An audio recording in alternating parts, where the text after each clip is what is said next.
እንግዲህ እግዚአብሔር ረድቶን በሳምንታችን ተገናኝተናል።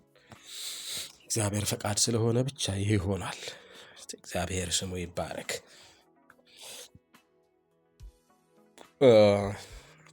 አይ ቲንክ ሳምንት ያቆምንበትን በማስታወስ ብንጀምር ደስ ይለኛል። ኦኬ እሺ። ዛሬ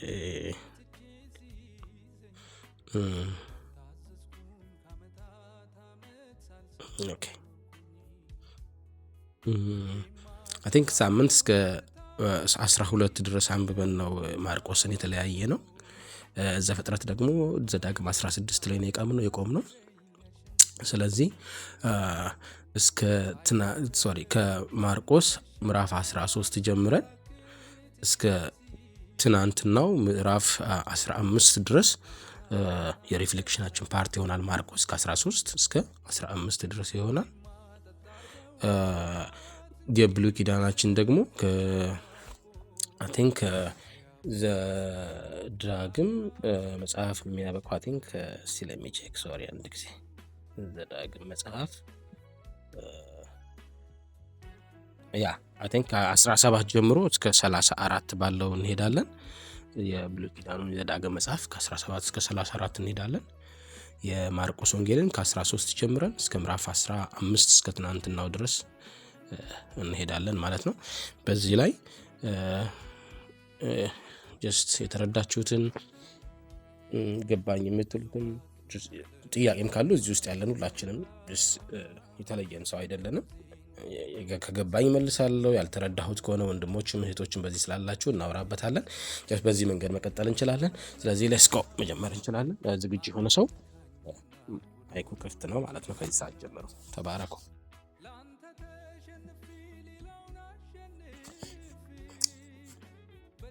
አንድ ነገር በዚሁ ላስታውሳችሁ እንዳንረሳው ሜቢ በኋላ ላይ እንትን እንዳንል ነገ ከማለዳው 9 ሰዓት ጀምሮ ማለት ነው ጠዋት 9 ሰዓት ጀምሮ በቸርች ያው የጾም ጸሎት ፕሮግራም ፋይናል መዝጊያ አለ። በዛው እንጸልያለን። ምሳም እዛው ተዘጋጅቷል። እዛው የምትችሉ ሰዎች ቢቻል የጾም ጸሎቱን ብንካፈል ደስ ይለኛል። ጌታ ጥሩ ጊዜ እንደሚሰጠን ተስፋ እናደርጋለን።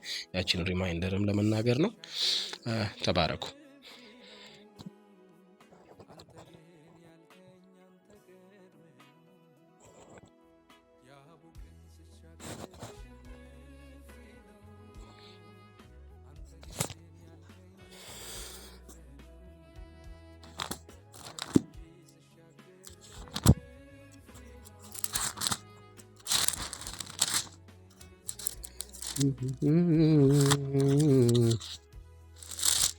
ኦኬ እሺ።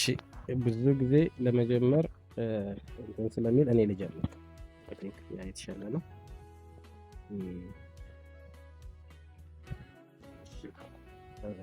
ሜቢ ሪፍሌክት የማደርግበት ክፍል ማርቆስ ወንጌል ምዕራፍ 13 ቁጥር 14 ላይ ያለ አንድ ክፍል አለ። እሱን ላንብብና እንጀምራለን።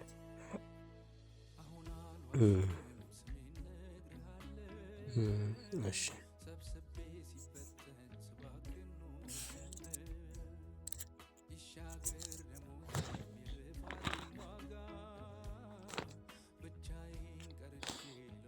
ኦኬ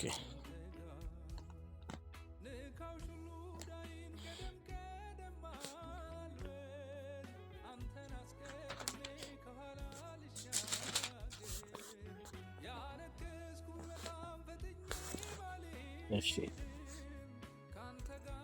ኦኬ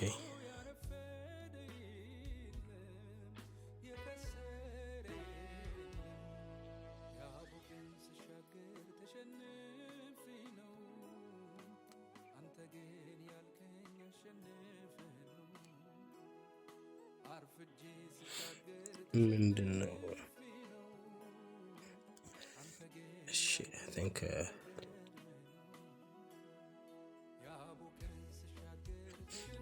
ዘዳግም 3 ላይ ሊሄድ አይ ቲንክ ለምን እንደሆነ አላውቅም። የጻፉ ክፍል ደግሜ ሳይወጣ ግራ እያጋባኝ ስለሆነ ነው።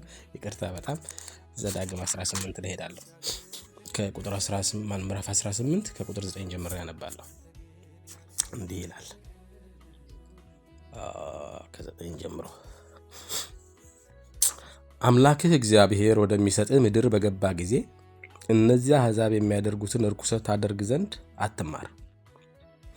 ወንድ ልጁን ሴት ልጁን በእሳት የሚያሳልፍ ሟርተኛም፣ ወራ ገላጭም፣ አስማተኛም፣ መተተኛም፣ በድግምት የሚጠነቁልም፣ መናፍስትንም የሚጠራ ጠንቋይም፣ ሙታን ሳቢም በአንተ ዘንድ አይገኝ።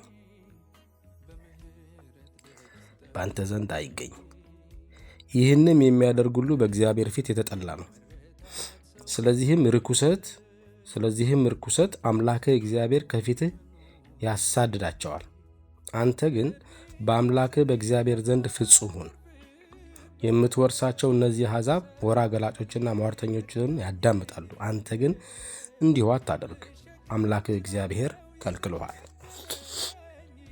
አምላክህን እግዚአብሔርን በኮሬብ ስብሰባ ተደርጎ በነበረበት ቀን እንዳልሞት የአምላኬን የእግዚአብሔርን ድምፅ ደግሞ አልስማ፣ ይችን ታላቅ እሳት ደግሞ አልይ ብለህ እንደለመንከው ሁሉ አምላክህ እግዚአብሔር ካንተ መካከል ከወንድሞች እንደኔ ያለ ነቢይ ያስነሳልሃል፣ እርሱንም ታደምጣለህ። እግዚአብሔርም አለኝ፣ የተናገሩት መልካም ነው። ከወንድሞቻቸው መካከል እንዳንተ ያለ ነቢይ አስነሳላቸዋለሁ፣ ቃሌንም በአፉ አደርጋለሁ፣ ያዘዝኩትንም ቃል ሁሉ ይነግራቸዋል። በስሜም የሚናገረውን ቃሌን የማይሰማውን ሰው እኔ እበቀልለታለሁ። አሁን እዚህ ጋር የክርስቶስም ትንቢት አለ። እንደኔ ያለ ነቢይ ያስነሳላቸዋል ከመካከላችሁ ሲል ስለ ጌታም ነው አንደኛ የሚናገረው። ሌላ ደግሞ እዚህ ክፍል ላይ እየተናገረ ያለበትን አንድ ክፍል በደንብ ማንሳት እፈልጋለሁና እግዚአብሔር አንድ ፍትሐዊነቱን አሳይቷል። አሕዛብን ከዚያ ምድር የነቀላቸው በእነዚህ ኃጢአቶች ነው። ምክንያቱም ሟርተኞች ነበሯቸው፣ ሞራ ገላጮች ነበሯቸው፣ ጠንቋይ አስማተኞች ነበሯቸው። እናንተ ይህንን ብታደርጉ እናንተም ከዚያ ምድር ላይ ደግሞ ተነቅላችሁ ትወጣላችሁ። ብዙ ጊዜ ነው የተደጋግሞ የሚባለውና እኛ በተለያየ ክፍል ላይ ደጋግመን ተናግረነዋልና እግዚአብሔር ፍትሐዊ ነው። አንድ ነገር እንዳንረሳ፣ እስራኤል ለዓለም ሕዝብ ሳምፕል ነው እንጂ እግዚአብሔር በተለየ ቅድስናው እግዚአብሔርን ደስ ያሰኘ ሕዝብ አይደለም። በቃ እግዚአብሔር በማንነቱ በእግዚአብሔር ምርጫ የሆነ ልክ ያዕቆብን ወደድኩ ኤሳውን ጠላው እንዳለ ምርጫ የእግዚአብሔር እንደሆነ ሉዓላዊነቱን ያሳየበት ምርጫ እንጂ የተለየ ሕዝብ አይደለም። ስለዚህ እነዛን ከዚያ ቦታ የነቀላቸው ሰዎች ጽዋ ሲሞላ ነው ያስወጣቸው። እግዚአብሔር ያንን ሲያደርጉ ማለት ነው። እግዚአብሔር እንዴት ኮሚኒኬት አደረጋቸው? የራሱ የኮሚኒኬሽን መንገድ አለው። እግዚአብሔር አምላክ ነው። እሱ ማለት አይሁዳዊ ባይሆኑም እዛ ስፍራ የነበሩ ሰዎች የፈጠራቸው ግን እሱ ነው።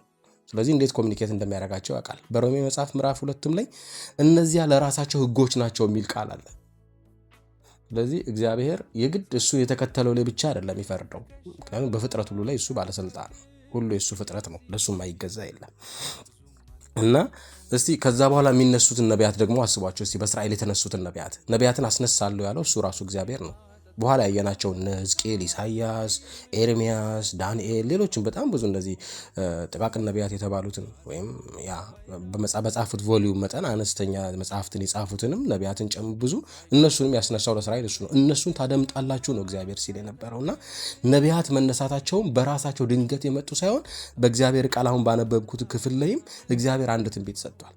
በቃ ይሄ ነቢያትን እግዚአብሔር እንደሚያስነሳ እግዚአብሔር ላይ በኮሬብ ላይ ሲናገር ህዝቡ የሚያስፈራ የሚያንቀጠቅጥ ድምፅ ነበር ይሰማው የነበረው። በቃ እኛ ይሄን አንስማ፣ በቃ ሙሴ አንተ ተናገረን፣ በአንተ በኩል እግዚአብሔር ይናገረን የሚል የሚያስፈራ ድምፅ ነበር። ጳውሎስ ይህንን በዕብራውያን መጽሐፍ ላይ ጠቅሶታል።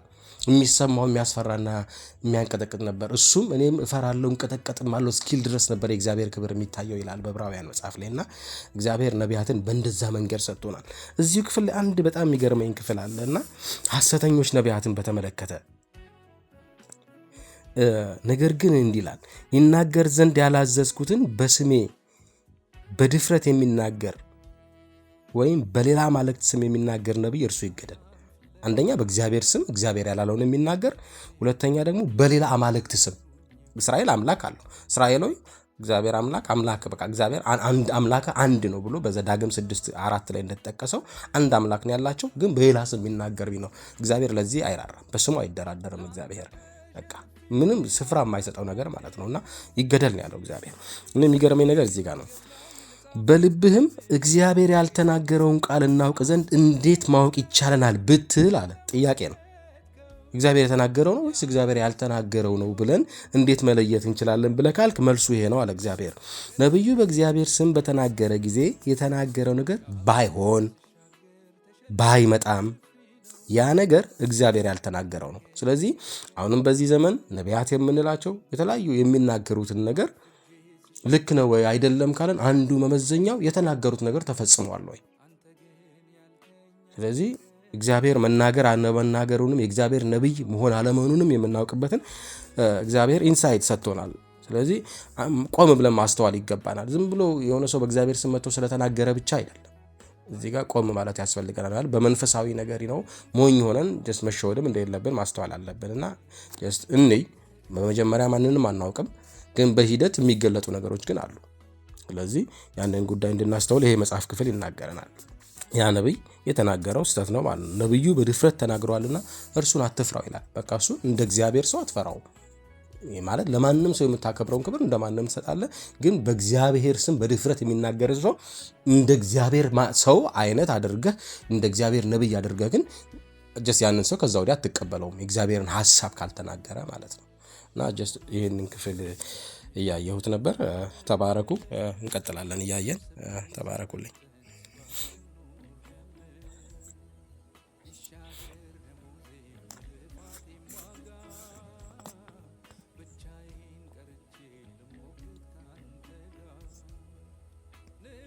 ማውራት የፈለገ መቀጠል ይችላል። እሺ ክፍት ነው።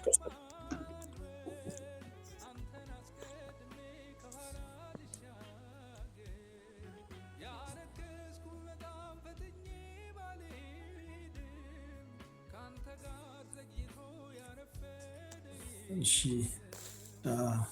እኔ አንድ ከመጽሐፍ ቅዱስ ላይ ሳነብ እግዚአብሔር የረዳኝን አንድ ቃል እሱን አነባለሁ። እግዚአብሔር ክብሩን ይሰድ። እግዚአብሔርን አመሰግናለሁ። በመጽሐፍ ቅዱስ ላይ ዘዳግም 32 ላይ እግዚአብሔር ሲናገር በጣም ይገርመኛል። ዘዳግም 32 ከቁጥር 8 ጀምሮ ልዑል ለሕዝቡ ርስታቸውን ባወረሰ ጊዜ የአዳምን ልጆች በለየ ጊዜ እንደ እስራኤል ልጆች ቁጥር የሕዝብን ድንበር አቆመ። የእግዚአብሔር እድል ፋንታ ሕዝቡ ነው፣ ያዕቆብም የርስቱ ገመር ነው። በምድረ በዳ በጥማት የንፋስ ጩኸትን በሞላበት ውድማ አገኘው፣ ከበበው፣ ተጠነቀቀለትም፣ እንዳይኑ ብሌን ጠበቀው። ንስር ጫጩቶቿን እንደሚያወጣ በእነርሱም ላይ እንደሚሰፍፍ ክንፎቹን ዘርግቶ ወሰዳቸው፣ በክንፎቹም አዘላቸው። እግዚአብሔር ብቻውን መራው፣ ከእርሱም ጋር ሌላ አምላክ አልነበረም። በምድር ከፍታ ላይ አወጣው፣ የእርሻውን ፍሬ በላ። በዓለትም ድንጋይ ላይ በሚገኝ ማር ከጭንጫውም ድንጋይ በሚገኝ ዘይት አጠባው። የላሙንም ቅቤ የመንጋውንም ወተት ከጠቦት ስብ ጋር የባሱትንም አውራ በግ ፍየሉንም ከስንዴ እሸት ጋር በላ። ከወይንም ደም ያለውን ጠጅ ጠጣ። ይሹሩን ወፈረ፣ ረገጠ፣ ወፈረ፣ ደነደነ፣ ሰባ። የፈጠረውን እግዚአብሔርን ተወ፣ የመድኃኒቱን አምላክ ናቀ። በጣም ነው የሚገርመኝ። እንግዲህ ይህ መጽሐፍ ቅዱስ ስናነብ በብዛት ስንመለከተው የነበረውን የሕዝበ እስራኤል የልብ ጥንካሬ ነው። ለምን የመጡበትን እናውቃለን። በዘመናቸው እረፍት የማያውቁ ነፃነት የሌላቸው እጅግ በጣም በባርነት ውስጥ ያሉ ሰዎች፣ እንደውም የእግዚአብሔር ቃል ሲነግረን እንደ ብራት አገዛዝ ከሆነ ውስጥ እግዚአብሔር በጸናች ክንዱ እንዳወጣቸው መጽሐፍ ቅዱስ ይነግረናል። በዚህ ሁሉ ቸርነት የተደገፈ ሰው፣ በጣም ብዙ መልካምነት ያደረገለት ሰው እግዚአብሔርን ሲረሳ፣ እግዚአብሔርን ሲበድል፣ እግዚአብሔርን በብዙ ሲያሳዝን ይህን ህዝብ እንመለከቷለን። በጣም የሚገርመው ይሹሩን በቃ ደነደነ፣ ረገጣልና በእግዚአብሔር ላይ አመፀ፣ ክፉ ነገርን አደረገ እያለ እዚህ መጽሐፍ ላይ የእግዚአብሔር ቃል ያስተምረናልና ይህን ሳስብ እግዚአብሔር ብዙ ነገር አድርጎልናል። በህይወታችን ጣልቃ እየገባ ወደ ራሱ እያስጠጋል። ጌታን ባናውቅስ ከጌታ ውጪ እንደ ውጪ ሆነን እንዴት ይሆን በዚህ ዓለም ላይ እንመላለስ የነበረው? ስንት ነገር ነበር የሚበቅልብን፣ ስንት ኃጢአት፣ ስንት ነገር፣ በቃ ጥላቻነት፣ ዘማዊነት፣ በቃ ምን ብለን እንጠቅሷለን? ኃጢአቱ እንደ ውሃ የሚፈስበት ምድር ነው። ግን ወደ እግዚአብሔር ተጠግተን በጣም ከብዙ ነገር ነው ነፍሳችንን የታደጋት እና እግዚአብሔር በዘመናት መካከል ያደረገልንን ነገር እንዲሁ በቀላሉ አንረሳው። ህዝበ እስራኤል በቃ በቀላሉ ሲረሳው የሰጠውን የእግዚአብሔርን ሕግ ሲተው እግዚአብሔር ከሰጣቸው ነገር ፈቀቅ ሲሉ በላያቸው ላይ ይወርድ የነበረውን መከራ መጽሐፍ ቅዱስ አንድ ባንድ ለኛ ጽፎልናል። ከዛ ስናነበው ከማንበብ ባሻገር ምንድን ነው እግዚአብሔር ለኛ ሊያስተላልፍ የፈለገው? እግዚአብሔርን የሚሰማ ሰው በቃ ከመከራ እንደሚድን መጽሐፍ ቅዱስ ይነግረናል። የሚሰማኛልና በእርጋታ ይቀመጣል ብሎ ከመከራ ስጋት ያርፋል። በዚህ ዘመን እግዚአብሔርን የመስማት እድል መስጠት እንዳለብን፣ ወደ እግዚአብሔር መጠጋት እንዳለብን። እግዚአብሔር ሁሉን ያደርጋል። ለእኛ ምንም የሚሳነው ነገር የለም። ዛሬ የምንጠይቀው በጣም በቃ ባገኘው ብለን የጎመጀምንበትን ነገር እግዚአብሔር አሁኑኑ በአንድ ጊዜ ማውረድ ይችላል። ነገሩን ከመስጠት በፊት ግን እግዚአብሔር እኛን መስራት ይፈልጋል። ለምን ህዝበ እስራኤልን ለሙሴ ሲናገራቸው ይህ ህዝብ አለ ከነዓን ገብቶ በቃ ያቺ መልካሚቷ ማርና ወተት የሚበላው በቃ ቶታል ይረሳኛል። በጣም የሚገርም እኮ አምላክ ነው።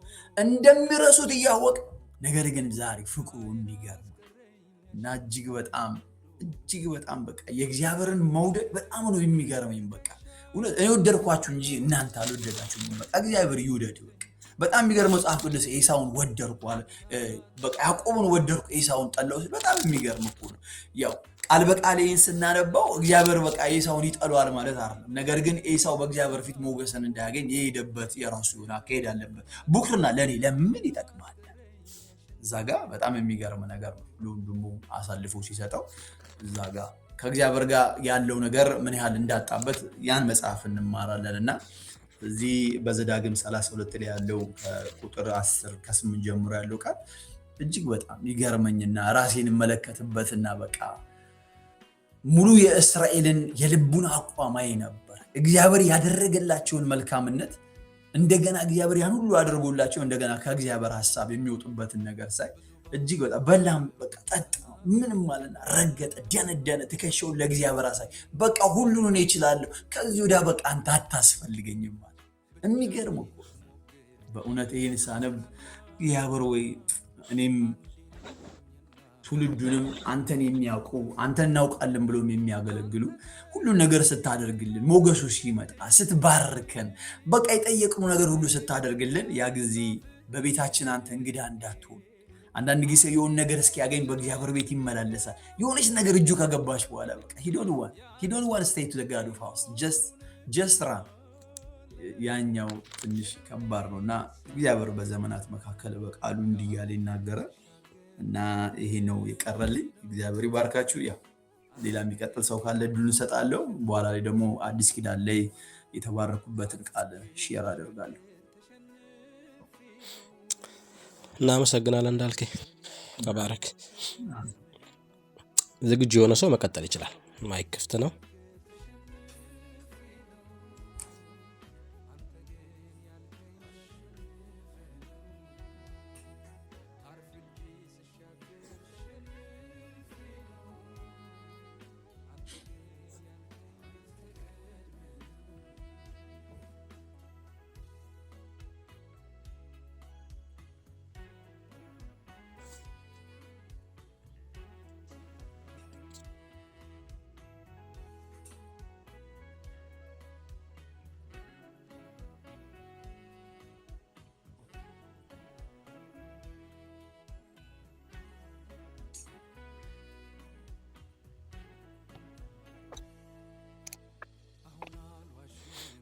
ዝግጁ ናለ? እሺ ጎሄድ። ኦኬ። እኔም ትንሽ ያው ከአዲስ ኪዳን ነው እና ትንሽ ነገር እግዚአብሔር ካስተማረው ነገር ትንሽ ነገር እላለሁ። ያ ቦታ በማርቆስ 14 ላይ ያለው ነው። ከ14 ወደ 32 እስከ 42 ያለው ክፍል ነው። በዛ ላይ ትንሽ እንትን እላለሁ። ከ32 እስከ 34 በመጀመሪያ አነባለሁ። እዛ ላይ ስለ ጌተሰማኒ ኢየሱስ በጌተሰማኒ እንደጸለየ ነው እና የምናገረው እና እዛ በ32 ላይ የእግዚአብሔር ቃል እንደዚህ ይላል፣ ጌቴሰማኔ ወደምትባል ስፍራ መጡ። ደቀ መዛሙርትም ሲጸልዩ ሳሉ በዚያ ተቀመጡ አላቸው። ጴጥሮስና ያዕቆብን ዮሐንስንና ከእርሱ ጋር ወሰደ። ሊደነግጥም ሊተክዝም ጀመረና ነፍሱ እስከ ሞት ድረስ እጅግ አዘነች። በዚህ ቆዩ ትጉም አላቸው ይላል። በዛ ላይ እግዚአብሔር እኔ ያስተማረው ምንድነው? ይህ ጌቴሰማኒ የሚባል ስፍራ ይህ ጌቴሰማኒ የሚባል ስፍራ በኢየሩሳሌም ውስጥ የሚገኝ የአታክልት ስፍራ ነው። ይህ ስፍራ ኢየሱስ የመጨረሻ ሰዓቱን ያሳለፈበት ስፍራ ነው። ደግሞ ለሞትም ተላልፎ በተሰጠበት ምሽቱ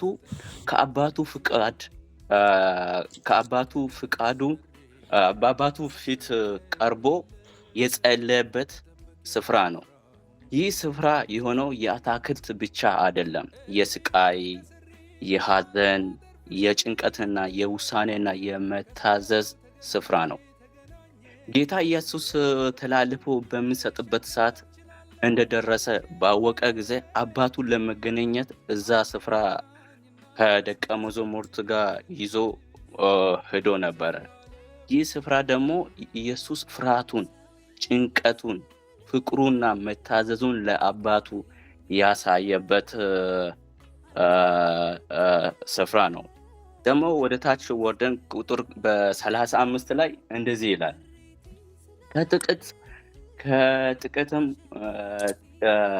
ከጥቂትም ወደፊት እልፍ ብሎ በምድር ወድቆ ይቻልስ ቢሆን ሳትቱ ከእርሱ እንድታልፍ ጸለየና አባት ሆይ ሁሉ ይቻልሃል፣ ይቺ ጽዋ ከኔ ውሰድ፣ ነገር ግን አንተ የምትወደው እንጂ እኔ የምወደው አይሁን አለ። እና በዚህ ስፍራ ላይ እኛ የምናየው ምንድነው? እዛ ስፍራ ጋር ኢየሱስ ብቻው አልነበረም። የነበሩት ደቀ መዛሙርቱን ይዞ መጥቶ ነበረ። በተለይ ሁሌም ከእርሱ የማይለዩትን ማንም ያላየው ክብሩን ያዩትን ኢየሱስ ሰው ብቻ ሳይሆን አምላክ እንደሆነ የተመለከቱትን ጴጥሮስን፣ ዮሐንስን እና ያዕቆብን ከእርሱ ጋር አብሮ እንዲተጉ ወስዷቸው ነበረ። ጌቴሰማኒ ለኢየሱስ የመጣበት ለዋና ዓላማ ለመፈጸም የተዘጋጀበት ከአባቱ ጋር ጊዜን ያሳለፈበት በዚያ ጭንቁ ሰዓት ከነገሮቹ ለመሸሽ ሳይሆን ሁሉ ነገር ወደሚችለው ወደ አባቱ ጋር የሮጠበት ስፍራ ነው ይሄ ጌቴሰማኒ። ደግሞ ለነ ጴጥሮስ ደግሞ ጌታ በእነርሱ ሊሰራ ላሰበው ነገር የሚዘጋጁበት በመመጣቸው ጥቃት ለመከላከል ራሳቸውን ወደ እግዚአብሔር የሚያስጠጉበት እግዚአብሔር ከነርሱ ምን እንደሚፈልግ የሚያውቁበት እግዚአብሔር ላይ የሚደግፉበት ስፍራ ነው ይሄ ጌቴሰማኒ። ጴጥሮስም በራሱ የሆነ ቁጥር 31 ላይ ወደ ላይ ከፍ ብለን ስናየው ጴጥሮስን ምንድነው እኔ አንተ እስክሞት ድረስ ምንድነው ከአንተ ጋር እሞታለሁ ከአንተ አልለይም ምናምን ብሎ ጴጥሮስም በራሱ ኢየሱስም አለመካድ አልችልም ምንም ያህል እንዲሁ እሞታለሁ ብሎ ግን በራሱ ግን ማድረግ አልቻለም። ለዛ ነው ኢየሱስ ወደ 38 ላይ ወደ ፈተና እንዳትገቡ ትጉና ጸልዩ፣ መንፈስ ተዘጋጅታለች፣ ስጋ ግን ደካማ ነው ያላቸው። ነገር ግን እነሱ ተነስተው ግን ከኢየሱስ ጋር መትጋት ይልቅ እንቅልፋቸውን ከመትጋት ይልቅ እንቅልፋቸውና ድካማቸውን ማስቀደም ነው የመረጡት ደቀ መዛሙርት። ኢየሱስ ትጉና ጸልዩ ሶስቴ ነው ኢየሱስ እየተመላለሰ ትጉና ጸልዩ ምናምን ብሎ ሲነግራቸው ግን እነሱ ምንድነው ከሱ ጋር እሱ የመጨረሻ ሰዓት መሆኑን ኢየሱስ አውቀው ለነሱ ሲነግራቸው እነሱም ከፊት ከመመጣ መከራ ውስጥ እንዳይገቡ ደግሞ ደጋግሞ ስነግራቸው ግን እነሱ ምንድነው እንቅልፋቸው ነው የመረጡት። ደግሞ በቃ እንቅልፋቸው ድካማቸው ውስጥ ነው በቃ ራሳቸውን እንትን ያደረጉት። እና ይህንን ነገር እኛ ዛሬ በእኛ ህይወት ላይ እግዚአብሔር ዓላማ የሚፈጸምበት ምንድነው? የራሱ የእግዚአብሔር ዓላማ የሚፈጸምበት ጌቴሴማኒን ይፈልጋል ጌታ። እኛስ የምንዘጋጅበት ሁሌ ተግተን በፊቱ የሚሆንበት ነገር ለሚመጣው ነገር እግዚአብሔር በእኛ ህይወት ለመስራት ላሰበው ነገር እኛ የሚዘጋጅበት ቦታና የምንታዘዝበት ልብ ነው የሚፈልገው። እኛስ ዛሬስ እኔስ ዛሬስ እዛ ቦታ ጋር እዛ ጊዜ ጋር በምፈልገው መልኩ እየተዘጋጀን ይሁን ብለ እኔ ራሴን ይህን ቦታ ሳነብ በጣም ሲጠይቅ ነበርኩት። በቃ በምመጣው በቃ እየተዘጋጀው ሬዲ ይሁንኩት ይሁን ብዬ እኔ ራሴን ሲጠይቅ ነበርኩት። ይሄን ክላስ ሳነብ እኛንን የሚያዘጋጅበት ሁሌ በቃ የሚያዘጋጅበትን ሁሌ ተግተን በፊቱ የምንሆንበት ነገር ለሚመጣው ነገር እግዚአብሔር በእኛ ህይወት በቃ ለመስራት ያሰበው ነገር ላይክ ኢየሱስ ያ ሰዓቱ እንደሚመጣ እያወቀ ግን እንኳን የመጨረሻ ሰዓቱን ወዴት ነው የሮጠው? አባቱ ፊት አባቱ ፍቃድ ለመጠየቅ ነው የሮጠው። እና ዛሬስ እኛ ጌታ ባዘጋጀልን ሰዓትና ቦታ የእርሱ ሐሳብ ለመስማትና ፍቃዱን ለመታዘዝ ነቅተን ከድካማችን ወጥተን ሁሌም በእኛ ህይወት ለመስራትና እኛ በእኛ በልቡ ውስጥ ያለውን ሐሳብ ለእኛ ለመግለጥ ዝግጁ ለመሆኑ በቃ ዝግጁ ለሆነው ለመንፈስ ቅዱስ ራሳችን አሳልፈን መስጠት ያስፈልጋል። እግዚአብሔር በእኛ ላይ እንዲፈጸም ራሳችን ለእግዚአብሔር ሐሳብ ለመንፈስ ቅዱስ አሳልፈን መስጠት አለብን። ይህም እግዚአብሔር በእኛ ልሰራ ካሰበው ነገር እንዳንጎድል ወደፊትም ከሚመጣው መከራ እንድድንና አባታችን ኢየሱስ ክርስቶስ እንዳስደስት እና በእኛ ኢየሱስ ክርስቶስ እንዲኮራን ልጆቼ ናቸው ብሎ እንዲኮራን ይረዳል ይህ ቦታ። እና ይህ ነው እኔ ከዚህ ክላስ ከዚህ በጣም የተማርኩት። ስለሰማችሁኝ አመሰግናለሁ። ሌላ ሀሳብ ያለው ሰው ሊቀጥል ይችላል። ቴንክ ዩ። ተባረክ ሚሊ፣ በጣም አሪፍ ሀሳብ ነው ያነሳህልን። እግዚአብሔር ይባርክህ። መቀጠል ትችላላችሁ። ሌሎቻችሁም ዝግጁ የሆነ ሰው መቀጠል ይችላል። ክፍት ነው ማይክ።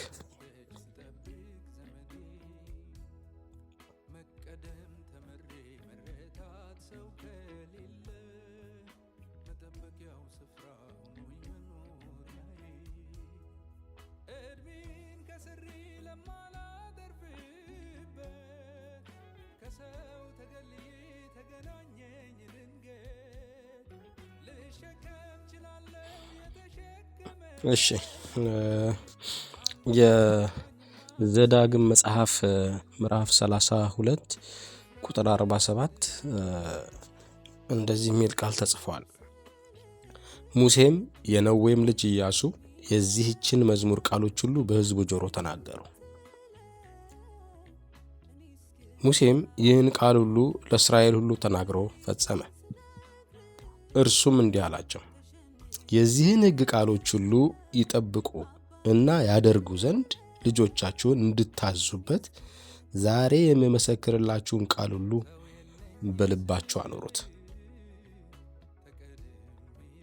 ይህ ነገር ሕይወታችሁ ነው እንጂ ለእናንተ ከንቱ አይደለምና በዚህም ነገር ትወርሷት ዘንድ ዮርዳኖስን ተሻግራችሁ በምትገቡባት ምድር ረጅም ዘመን ትቀመጣላችሁ። እዚህ ጋር በጣም ቆም ያደረገኝ ክፍል ሙሴ ያው ከእግዚአብሔር የተቀበለውን ሕግ ለእስራኤል እስካሁን ድረስ ሲናገር መጥቷል። በየመንገዱ እግዚአብሔር አዳዲስ ሕግ ይብን የሆነ አዲስ ነገር ሲፈጠር ራሱ ለዛ ለአዲሱ ነገር እግዚአብሔር ጠብቀኝ እያለው አዳዲስ ሕጎቹን ላይ ሰጡ ነበር። ካስታወሳችሁ ሙሴ ከእስራኤል ልጆች መካከል አህዛብን በመካከላቸው አግብቶ ይዞ መጥቶ የነበረውን ሰው ከዛ ምን ላደርግ ብሎ ሙሴን ጠየቀው። ጠብቀኝ አለው እግዚአብሔር።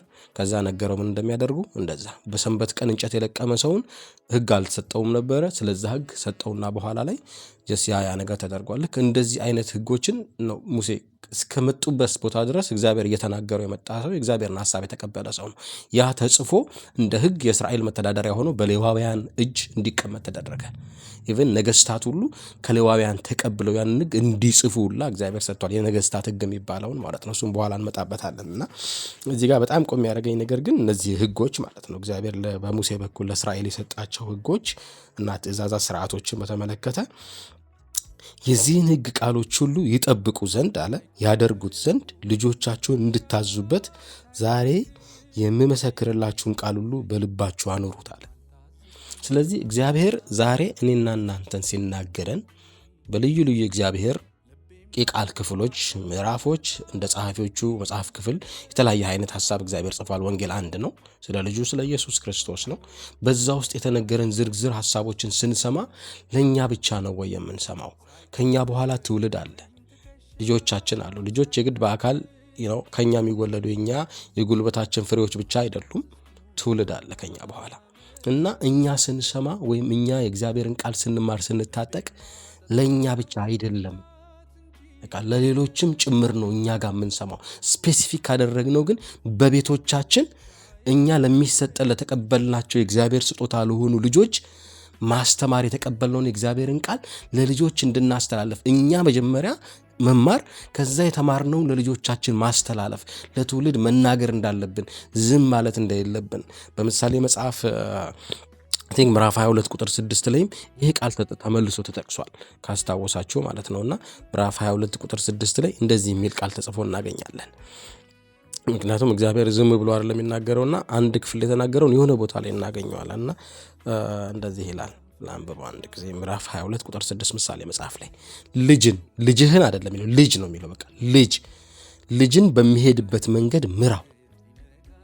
አሁን እግዚአብሔር እዚህ ጋርም እየተናገረን ያለው ምንድነው? የዚህን ሕግ ቃሎች ሁሉ ይጠብቁና ያደርጉ ዘንድ ልጆቻችሁን እንድታዙበት ዛሬ የምመሰክርላችሁን ቃል ሁሉ በልባችሁ አኑሩት። ለምንድን ነው በልባችሁ አኑሩት ያለው? ይጠብቁና ያደርጉ ዘንድ ልጆቻችሁን እንድታዙበት። ስለዚህ እንዲጠብቁት፣ ስለዚህ ልጆቹ እንድታዝ፣ ይሄን አድርግ፣ ይሄን አታርግ፣ ይሄ እግዚአብሔር ፈቃድ ነው፣ የእግዚአብሔር ፈቃድ አይደለም። ልጅህን ታስተምርበታለህ። የእግዚአብሔር ቃል ይሄንን ነው የሚለው። ከዛስ ይህን ስታደርግ ምንድን ነው የሚፈጠረው? በሸመገለ ጊዜ ከእርሱ ፈቀቅ አይልም ይላል።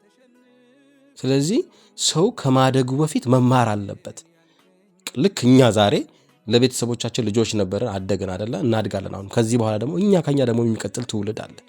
ስለዚህ የሰማነው ቃል ለእኛ ጋር ብቻ የሚቀር አይደለም። ወደ ዓለም ሂዱ ሰፋ ስታደርገው ነው። በቤትህ ግን ስትታጠር እያንዳንዱ ሰው በሩን ቢያጸዳ ከተማ ተጸዳለች እንደሚባለው ማለት ነው።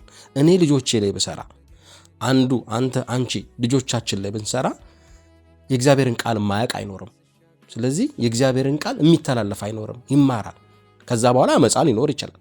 ነገር ግን ካንተ የሚጠበቅብህ የተቀበልከውን አንተ ጋር ብቻ አይቀርም፣ ግን ለመስጠት የምትሰጠው ነገር ሊኖር ይገባል። ስለዚህ የእግዚአብሔርን ቃል ታጠቅ እያለ ነው።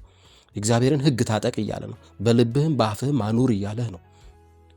ስለዚህ እግዚአብሔር ይሄንን እየተናገረን ያለው እኛም ምን ያህል በእግዚአብሔር ቃል ላይ ሲሪየስ መሆን እንዳለብን፣ ይሄ የኛም ህይወት እንደሆነ የእግዚአብሔርን ቃል መስማት ማድመጥ፣ እንደ ፈቃዱ ለመኖር የእግዚአብሔርን ቃል ማወቅ አለብን፣ ማንበብ አለብን።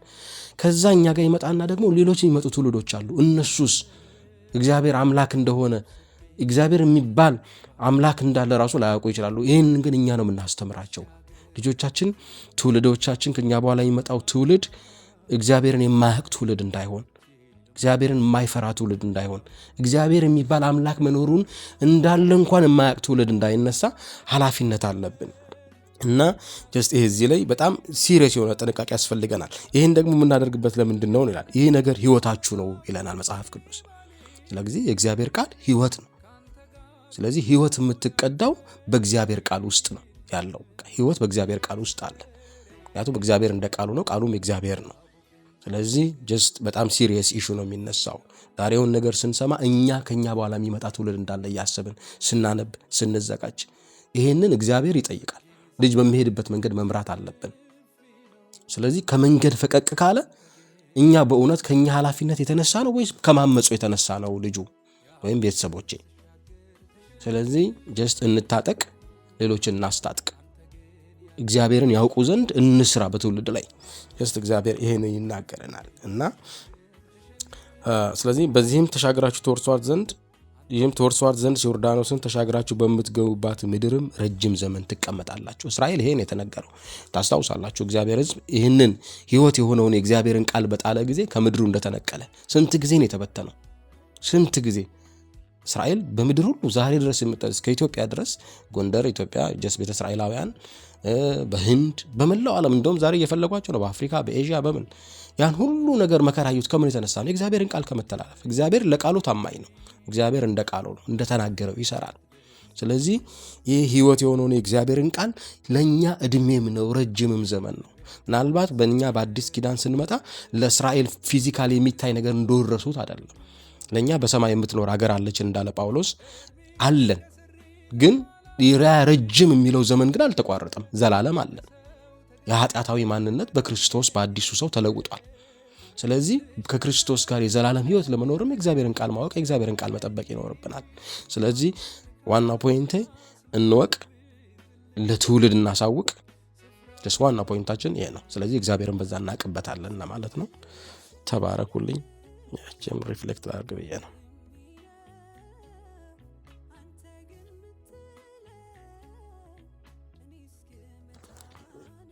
ዝግጁ የሆነ ሰው መቀጠል ይችላል።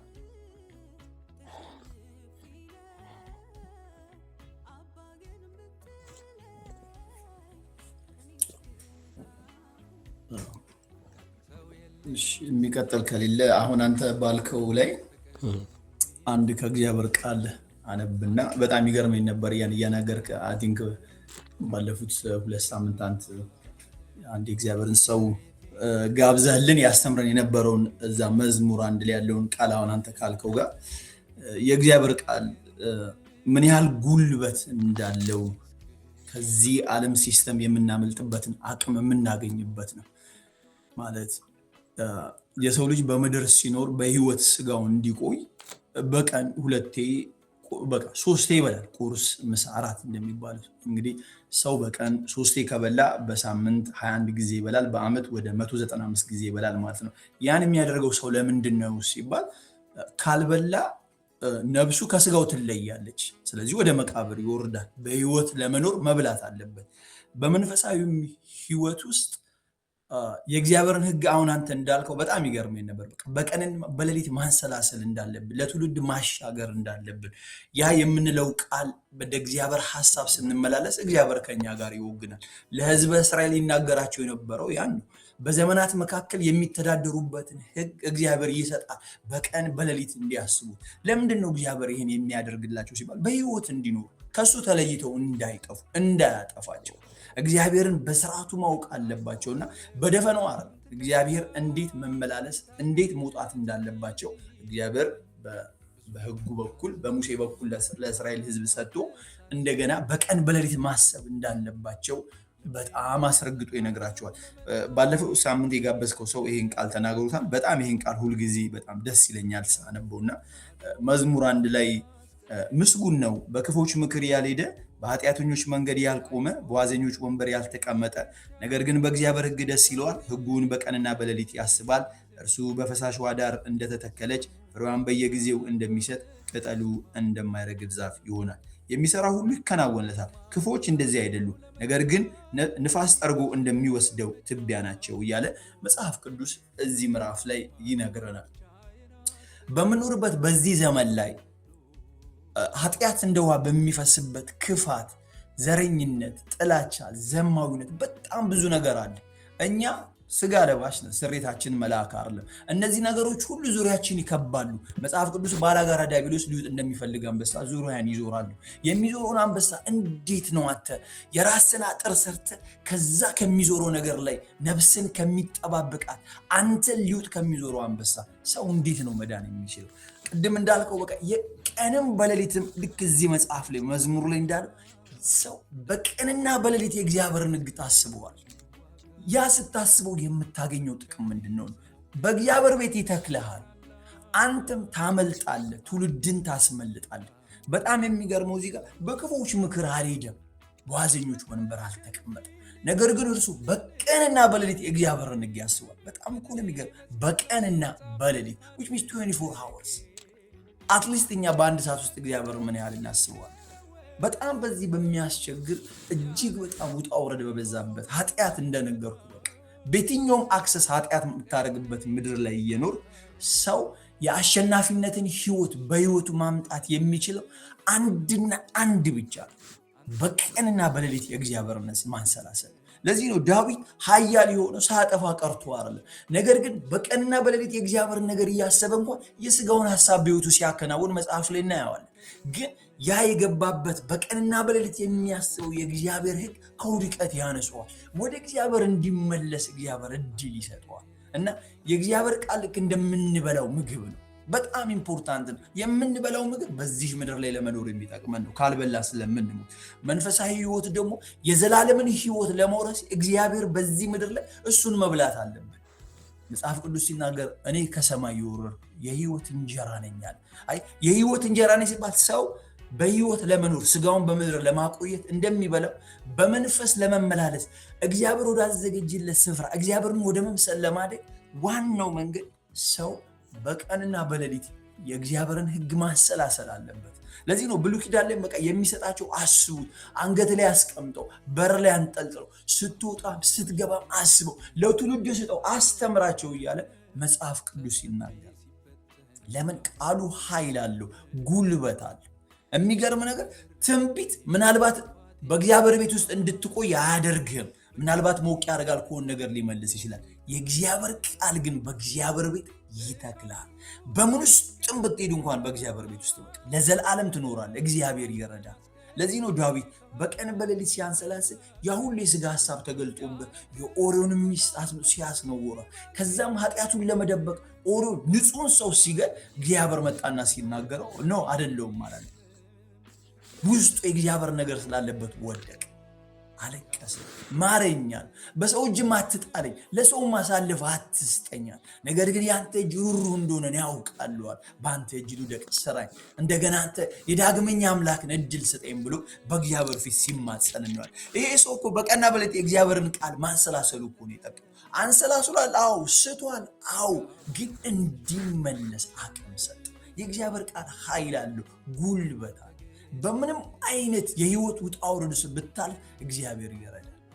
እና አንተ ያን ቃል እያካፈልክ እጅግ በጣም ይገርመኝ ነበር የእግዚአብሔር ቃል ምን ያህል ኃይል እንዳለው።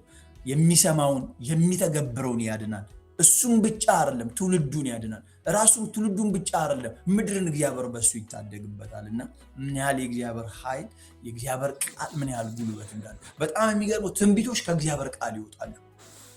የትኛውም ትንቢት ከእግዚአብሔር ቃል ነው የሚወጣው። የእግዚአብሔር ቃል በጣም የጸና ነው፣ ጉልበት አለ፣ አቅም አለ። ሰማይና ምድርን የፈጠረው በእግዚአብሔር ቃል ነው።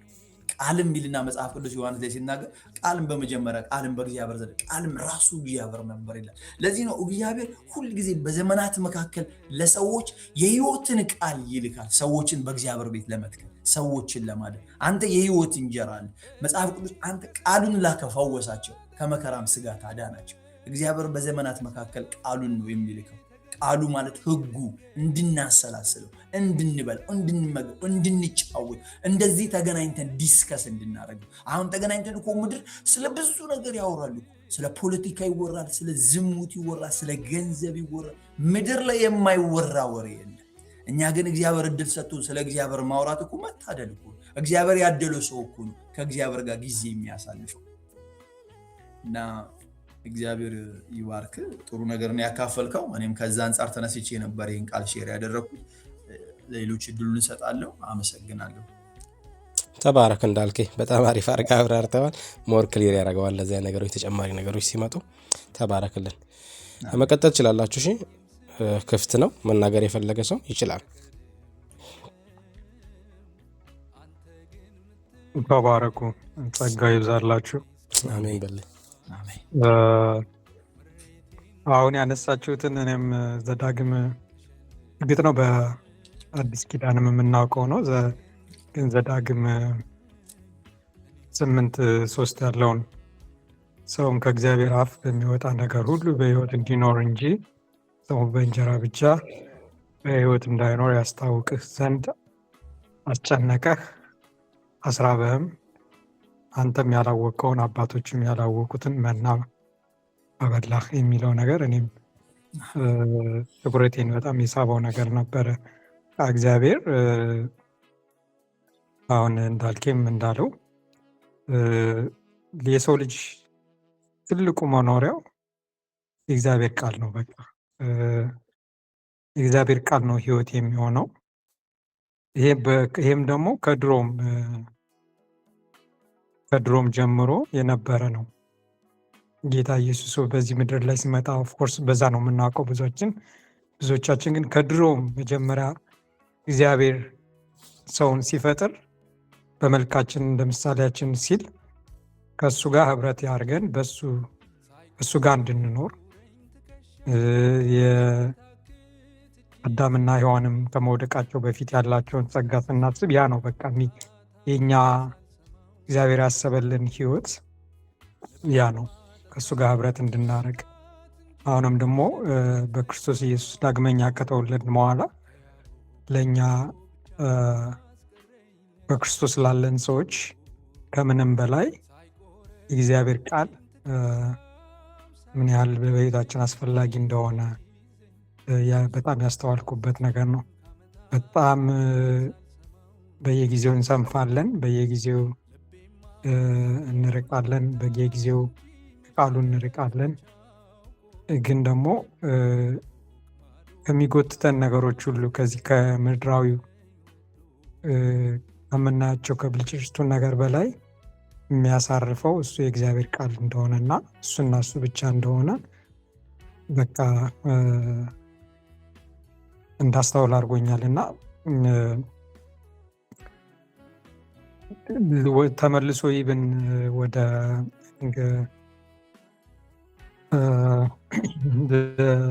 ዘጸአት ላይ ያለውን እያነበብኩ ነበረ።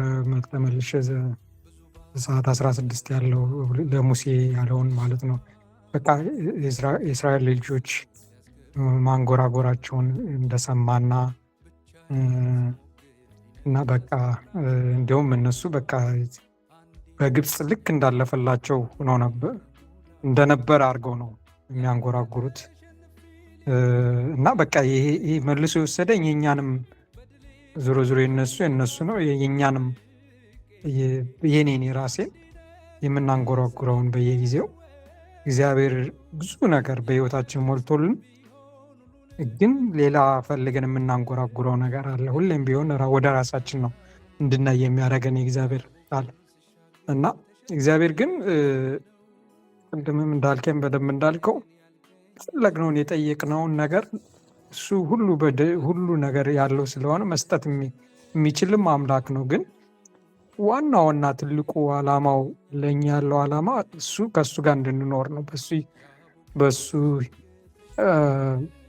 ከእሱ ጋር በህብረት እንድንኖር ነው እንጂ የሆነ ነገር ካለ አይደለ እኛ በምንፈልገው መስጠት የማይፈልግ አባት ስለሆነ ሳይሆን በቃ አንዳንዴ እኛ የምትጠይቁትን አታውቁም ብሏቸዋል አይደለ? ዮሐንስንና ወንድሙን እናታቸው በቀኝና በግራ እንዲነግሱ ፈልጉ። በቃ እኛ ሁል ጊዜ የምንጠይቀውን አናውቅም። ብዙ ጊዜ የምንጠይቀው በጣም እንትናችን ሊሚትድ ስለሆነ በቃ የስጋ ፍላጎታችን የሚያሟላ ነገር በጣም ቅርብ የሆነ ነገር ነው የምናስበው። እሱ ደግሞ በጣም ዘላለማዊ የሆነ እንዳንጠፋ ከእሱ እንዳንርቅ የሚፈልግ አምላክ ነው እና እሱን እንድናስተውል የተጻፈ እንደሆነም ነው እንግዲህ የገባኝና እሱ እንዳስተውል አድርጎኛል። እግዚአብሔር ማንጎራጎራችንን የሚያንጎራጉረውን ልባችንን እንዲያስተውልና ሁሌም ቢሆን በረከቱን የእሱን በረከት ማየት እንዲሆንልን ሁላችንም እግዚአብሔር ይርዳን። ተባረኩ። በል የምርጥ ሀሳብ አነሳ። ተባረክልን።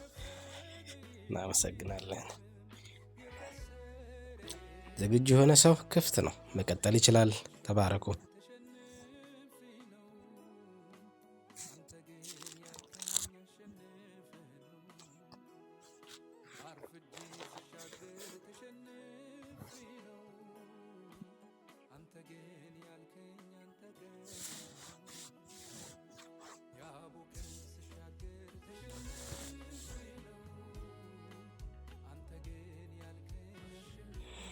እሺ የሚቀጥል ሰው አለ? ከሌለ እኔ አንድ ቦታ ላይ ሪፍሌክት ላደርግ።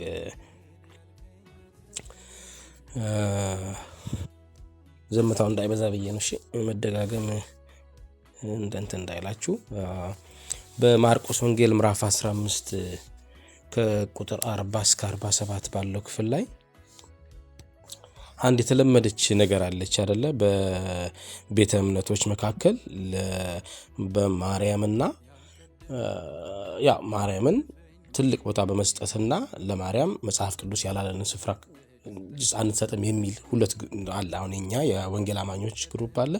ሌላ ደግሞ ለነ ማርያም ስዕል ቀርጾ የተለያየ ቤተክርስቲያን ስያሜ ሰጥቶ ምናምን እንደዛ እንትን አይነት ነገሮች አሉና ይህንን ክፍል ሳነብ እሱ ሀሳብ ስለመጣልኝ ነውና መጽሐፍ ቅዱስ በጣም ጥርት አድርጎ የሚናገራቸው ክፍሎችን አየሁኝ። በማርቆስ ወንጌል ምዕራፍ 15 ከቁጥር 47 እስከ 40 እስከ 47 ባለው ክፍል ላይ እስቲ ላንብበውና ምን እንደሚል እሱን አለና ካስታወሳችሁ ጌታ ኢየሱስ ተይዞ ሊሰቀል ወስደው እየሰቀሉት ባለ ሰዓት ላይ ሴቶች ከሩቅ ሆነው ይመለከቱ ነበር ይላል 15:40 ላይ ማለት ነው። እና ከነርሱም በገሊላ ሳለ ይከተሉትና ያገለግሉት የነበሩ ብሎ ስማቸውን ይዘረዝራል። አንደኛው መግደላዊት ማርያም፣ የታናሹ ያዕቆብና የዮሳ እናት ማርያም ስሟ ማለት ነው። ሁለተኛው የመጀመሪያው መግደላዊት ማርያም ያይመለከቱ የነበሩት ማለት ነው። በክርስቶስ ላይ ይሆን የነበረውን ነገር ከሩቅ ሆነው ይመለከቱ የነበሩ ሴቶች ናቸው። እነዚህ ከገሊላ ጨምሮ አብረው የመጡት ናቸው። እስከዚህ ኢየሩሳሌም እስከሚሰቀልበት ሰዓት ድረስ አብረውት የመጡ ሰዎች ናቸው። እና ከነዛ መካከል የመጀመሪያው መግደላዊት ማርያም ደግሞ እናቃታለን አይደለ? 7 አጋንንት ይወጣላት ወይም ደግሞ የሽቱን ሰብራ በፀጉሯ እግሩን ያበሰችው ተዋት ስለ ሞቴ ነው የምትናገረው አይደል? ለመቃብር የሚሆነውን ሽቱ ነው የምታደርገው ተዋት የተባለችው መግደላዊት ማርያም ማለት ነው። ሁለተኛዋ ደግሞ የታናሹ ያዕቆብ እና የዮሳም እናት ማርያም እና ሰሎሜም ነበሩ ይላል። ከነርሱ ጋር የወጡ ብዙዎች ሌሎችም ነበሩ ይላል። እና ይህንን ክፍል ሳይ እናቱ እንዴት እዚች ጋር የለችም? በጣም ብዙ ጊዜ ክሊር ላይ አናይም የክርስቶስ እናት ማርያምን ማለት ነው። እና ይህንን ክፍል ሳነብ ሌሎች ክፍሎች ይጠቅሱታል። ይሄን ክፍል እሷ እናቱ ማርያም እንደሆነች ማሳያ እንድናይ የሚያደርገን ክፍል እዚች ጋር ምን ይላችኋል መሰላችሁ? የታናሹ ያዕቆብና የዮሳም እናት ማርያም ነው የሚለው። እቺ ማርያም የክርስቶስ ኢየሱስ እናት ናት። እና ይሄንን ክፍል ማሳያዎችን እናነባለን። እና ከዛ በኋላ ልጅ ወልዳለች የሚለውን እውነት አውሩልኝ እናውራ ከተባለ ስለኛ መዳን አንዳች የሚፈይድልን ነገር አለ ብዬ አላምንም እኔ በግሌ። ግን ክፍሉ ግን ክሊርሊ ያስቀምጣል ማርያም ከዛ በኋላ ልጆች እንደነበሯት የሚናገሩ ክፍሎችን። ለዛ አንዱ ማስረጃ ላመጣላችሁ ነውና እዚህ 15 ከ40 እስከ 47 ባለ ክፍል ላይ ይጠቅሳቸዋል ማርያሞችን ማለት ነው። መግደላዊት ማርያም፣ ከዛ የነ ያዕቆብና የዮሳ እናት፣ እንደውም ሌላ ቦታ ላይ የይሁዳም እናት ይላል። ስለዚህ ይሁዳም የዛ ቤት አካል ነው። ሌላ ይሁዳ ማለት ነው። ይሁዳ 10 ከ12 አንዱ ሳይሆን ሌላ ይሁዳ ነውና የዚህ ይሁዳ የሚባለው ሰው ምኑ ጋር ታገኙታላችሁ መሰላችሁ? መጽሐፍ የይሁዳን መልእክት ምዕራፍ 1 ቁጥር 1ን ስታነቡ እኔ ያዕቆብ ወንድም ነኝ፣ የኢየሱስ ክርስቶስ ባሪያ ያዕቆብ ወንድም ነኝ እያለ ይናገራል። ይሄ የዚህ ያዕቆብ ወንድም ነው። ይሄ ይሁዳ የሚባለው የይሁዳ መልእክት ጸሐፊው ማለት ነውና እንደዚህ ይላል እሱ መጽሐፍ ላይ የኢየሱስ ክርስቶስ ባሪያ የያዕቆብ ወንድም የሆነ ይሁዳ ይላል። ይሁዳ መጽሐፍ 1 ምዕራፍ ነው ያለው ቁጥር 1 ላይ ስለዚህ የክርስቶስ ባሪያ ይለዋል፣ የያዕቆብ ወንድምም ነኝ ይላል። እስቲ እነዚህ ሌሎች ክፍሎችን እንመልከትና እስቲ ማቴዎስ 13:15 ላይም ይህንን ክፍል መልሰን እናገኘዋለን። እንሄድና እዛች ክፍል ላይ ማቴዎስ 13:15 ላይ ስለ ዘሪው ምሳሌ የሚናገርበት አካባቢ ማለት ነውና እዚህ ክፍል ላይ ያለ እሱም እና እስቲ እናንብበው እና እንደዚህ ላይ ከ54 ጀምሬ ባነበው እንደዚህ ደስ ይለኛል። ወደ ገዛ ሀገሩ መጥቶ እስኪገረሙ ድረስ በምኩራባቸው ያስተምራቸው ነበር። እንዲህም አሉ ይቅርታ፣ ይህን ጥበብና ታምራት ይህ ከወዴት አገኘው? ኢየሱስን። ያው ይሁዳ መጥቶ ነው ይሄን የሚሉት። ይህ የጸራቢ ልጅ አይደለምን? እናቱስ ማርያም ትባል የለምን? ወንድሞቹስ ያዕቆብና ዮሳ ስምዖንም ይሁዳም አይደሉምን? አሁን እዚህ ማርቆስ 15:40 ላይ ምን አየን? ከነርሱም በገሊላ ሳለ ይከተሉትና ያገለግሉት የነበሩ መግደላዊት ማርያም፣ የታናሹ ያዕቆብና የዮሳም እናት ማርያም ይላል። ስለዚህ እዚች ጋር ያለችው የጌታ እናት ወይም የነዚህም ልጆች እናት ከጌታ በኋላ የተወለዱ ነው ተብሎ የሚታመነው፣ እኔም ማምነው ያንን ነው፣ እዚህ ጋር ትጠቅሳለች። ስለዚህ ማቴዎስ 13:55 ላይ ታገኙታላችሁ ይሄንን ክፍል ማለት ከዚያ በኋላ ከጌታ በኋላ ማርያም ልጆች ነበሯት የሚለውን አንዱ ማሳመኛ ነው ብዬ እኔም ስለማምን ነው ይሄንን ክፍል። የተለያዩ አይነት አርጊመንት አለ። አዎ ከወንጌል ጋር ይጠቅመናል፣ እኛ መዳን ጋር እኔ ምንም ይጠቅመናል ብዬ አላምንም። እውነት ለመናገር በግሌ የግል አንደርስታንዲንግ ነው። ግን ስቲል የማርያም ልጆች እንዳሏት ማሳያዎች ናቸው። ሌላም ክፍል እንጥቀስ። በማቴዎስ 27 እዚሁ ክፍል ላይ እንምጣና 27:56 ላይ እንዲህ የሚል ክፍል እናገኛለን። ማቴዎስ 27:56 ላይ እንዲህ የሚል ክፍል ተጽፏል። ኢየሱስን እያገለገሉ ልክ እንደ ማርቆሱ 15:47 ማለት ነው። ኢየሱስን እያገለገሉ ከገሊላ የተከተሉት ብዙ ሴቶች በሩቅ ሆነው ሲመለከቱ በዚያ ነበሩ። ከእነርሱም መግደላዊት ማርያምና የያዕቆብና የዮሳ እናት ማርያም የዘብዴዎስ የልጆቹም እናት ነበሩ ይላል። እዛ ጋር የዘብዴዎስ ልጆች እናትን አልጠቀሰም። ግን ምን ብሎናል? እዛ የያዕቆብ መልእክት ላይ ከነርሱም ጋር ወደ ኢየሩሳሌም የመጡ ሌሎች ብዙ ሴቶች ነበሩ ይላል። ስለዚህ ሌሎች ብዙ ከሚላቸው ሴቶች ያዕቆብ ማርቆስ አልጠቀሰውም እንጂ ማቴዎስ ግን ጠቅሶታል። ስለዚህ አንዳንዶቹ ዝርዝረው ይጠቅሳሉ፣ አንዳንዶቹ እነሱ ጀስት እንትን ያላቸው ይጠቅሳሉ፣ በሌሎች ውስጥ የሚያካቱ አሉ፣ የሚዘረዝሩ አሉ። ያዕቆብ እቺ የዘብዴዎስ ልጆች እናት አልጠቀሰም፣ ሌሎች ብሎ ነው የዘጋው። ይሄኛው ግን እነዚህን ማነው የዘብዴዎስ ልጆች እናትን ጠቀሰ። እና ዋናው ፖይንት ምንድን ነው? ይከተሉት የነበሩት ጌታ ሲሰቀል በሩቅ ሆነው ያዩ የነበሩት መግደላዊት ማርያም፣ የነ ያዕቆብ፣ የዮሳ ቅድም ስምዖንና ይሁዳ ያልናቸው የነሱ እናት ይላል። ማርያምን ነው እየነገረን ያለው። ያቺ ማርያም መሆኗን ደግሞ ቅድም ማቴዎስ 13:55 ላይ ምን አለ? የጸራቢው ልጅ አይደለምን? የዮሴፍ ጸራቢ የተባለው ዮሴፍ ነው። ስለዚህ እናቱስ ማርያም ትባል የለምን አሉ። እናቷ የክርስቶስ ማርያም ነበረች። ምክንያቱም ወደ ይሁዳ መጥቶ ታምራት ሲያደርግ አይተውት ነው። እናቀው የለ እንዴ ለማለት ነው ይሄን የተናገሩ። ስለዚህ ስለሱ እያወሩ ነው። ስለሱ ሲያወሩ ምን አሉ? ልጆቿስ ያዕቆብና ዮሳ አይደሉምን አለ። ስለዚህ እየነገረን ያለው እቺ ማርያም እዛች ጋር እየነገረን ደጋግሞ ነው ልጆቿን እየጠቀሰ እየዘረዘረልን ያለው። እስቲ ሌላም ክፍል እናንሳ። ዮሐንስ 19:25 ላይ አይ ቲንክ ስለዚሁ ክፍል የሚያወራ ነገር አለ። አዲስ ኪዳን ላይ በደንብ አድርጎ ተጠቅሷልና 19:25 ላይ ይሄ ክፍል ተነስቷልና እስቲ እናንብበው። ክሊርሊ ደግሞ እሷ ማርያም መሆኗን የሚያሳይልን ክፍል ነው። እንደዚህ ይላል። ኦኬ ከ25 እንደዚህ ይላል። ነገር ግን በኢየሱስ መስቀል አጠገብ የእናቱ እህት የቀለዮጳ ሚስት ማርያም፣ መግደላዊት ማርያም ቆመው ነበር ይለናል። ስለዚህ እዛ መስቀል ስር ከነበሩ ሰዎች እናትየዋ ነበረች፣ ወይም የክርስቶስ እናት ማርያም እዛ ቦታ ነበረች። ስለዚህ የእሱ እናት ናት። ማሳያው ልነግራችሁ ነው። እናቱ ናት፣ ግን አብረዋት ልጆቿ ተጠቅሰዋል። ስለዚህ ምናልባት አርጊውመንት ለሚያነሱም ሰዎች እነዚህን ክፍሎችም ጀስት ማንሳት ይቻላል። እኔ ቢግ ዲል ነው ከወንጌል ከኛ መዳን ጋር ትልቅ እንትን አለው ያነሳል ብዬ እኔ ብዙ ማመን ሰው አይደለሁም።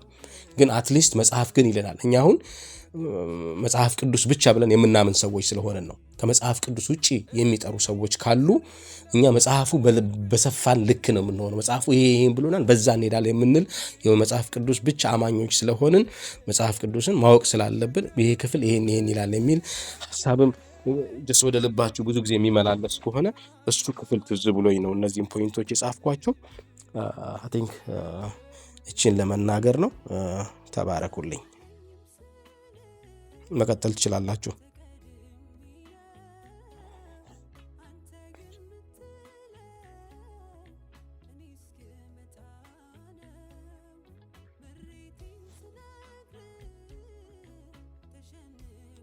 ባዘዌ ዛሬ አይ ቲንክ ሴላ ፕሮግራም ስላለ ብዙ ሰዎች ጆይን ያላደረጉት ለዛ ነው። እኛም ያው የግዴታ መገናኘት ስላለብን ነው። ምክንያቱም ምንም መዝለል ግዴታ ስላልሆነ ነው ማለት በቃ ራሱን የቻለ ፕሮግራም ስለሆነ ለዛ ነው። ግን ብዙ ሰዎች ሴላ ፕሮግራም ስላለ ለዛ ነው መገኘት ያልቻሉት። በዛ ነገር ሶሪ። እንግዲህ ያ ማውራት የፈለገ ሰው መቀጠል ይችላል። ጎሄድ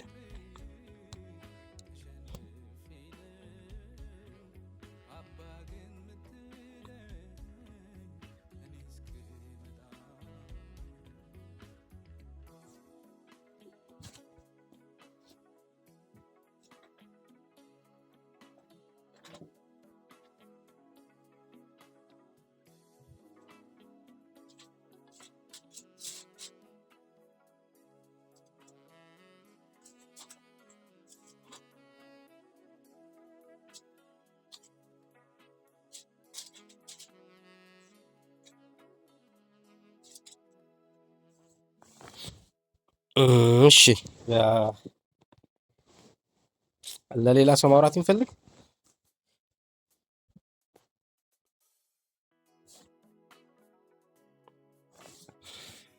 እስቲ ዘዳግም መጽሐፍ ምዕራፍ 25 ቁጥር 17 19 ላይ አንድን ክፍል ብናነብ ደስ ይለኛል። ዘዳግም መጽሐፍ ምዕራፍ 25 ቁጥር 17 ጀምሮ እንዲህ ይላል። ከግብፅ በወጣችሁ ጊዜ አማሌቅ በመንገድ ላይ ያደረገብህን አስብ። ታስታውሳላችሁ? አማሌቅ እስራኤል ከግብፅ በወጣ ጊዜ አላሳልፍ ያሉት ጊዜ የምታስታውሱት ታሪክ ነው። እና እግዚአብሔር ያንን አልረሳም እና ያስታውሳችኋል። ከግብፅ በወጣችሁ ጊዜ ያው መጽሐፉ ራሱ ዘዳግም አይደል? እግዚአብሔር እየደገመ ነው እንዳይረሱ የእግዚአብሔርን ቃል እየደገመ ያሳስባችኋል። እና ያ ክፍል እንደሆነ እንዳትረሱና ለምን እንደሚያስታውሳችሁ እናያለን። ከግብፅ በወጣችሁ ጊዜ አማሌቅ በመንገድ ላይ ያደረገብህን አስብ።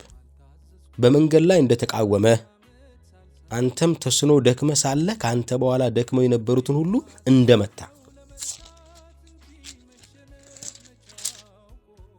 እግዚአብሔርንም አልፈራም። ስለዚህ አምላክ እግዚአብሔር ትወርሳት ዘንድ በሚሰጥ ምድር ከሚከቡ ጠላቶች ሁሉ አምላክ እግዚአብሔር ባሳረፈ ጊዜ የአማሌቅን ዝክረ ስሙን ከሰማይ በታች አጥፋው፣ ይህንን አትርሳ ይላል። ማለት በጣም ነው የሚገርመኝ። እግዚአብሔር አትርሱ ይላቸዋል። እግዚአብሔር አልረሳም። አንደኛ አይነው የሚረሳ አምላክ አይደለም። ግን እንደ ቀላል ነገር አላየውም። እግዚአብሔር በእግዚአብሔር ዓላማ በእግዚአብሔር እቅድ ላይ መንገድ ላይ የሚቆመውን እግዚአብሔር አይታገስም። በጣም ነው የተገረምኩትና በቃ እግዚአብሔር አስታውሳለ። ቂምን በቀልን በቃ እየሰጣቸው ነው እግዚአብሔር በፍጹም አለ። በቃ በእግዚአብሔር መንገድ ላይ የሚቆምን እግዚአብሔር አይታገስምና ይህንን ክፍል ሳስብ የመጣልኝ በአንደኛ ሳሙኤል መጽሐፍ ምዕራፍ 15 ላይ ካስታወሳችሁ ይሄ ታሪክ በሳኦል ላይ ተደገመ። ማለት እግዚአብሔር ቀን አገኘ ባረፉ ጊዜ ምን ባሉ ጊዜ በቃ እግዚአብሔር ዘመን መጣና ያን እድል አገኙ። ይህን እድል በሚያገኙ ሰዓት ላይ ሳሙኤል ላይ ነበር ይሄ እድል የደረሰው እና ሳሙኤል ይህን እድል እግዚአብሔር በሰጠው መሰረት ግን አልተጠቀመበትም እና እግዚአብሔር ደግሞ ያሳሰባቸውን እግዚአብሔር በጣም ሲሪየስ በሆነበት ጉዳይ ለምንድን ነው እኛ ችላ የምንለው?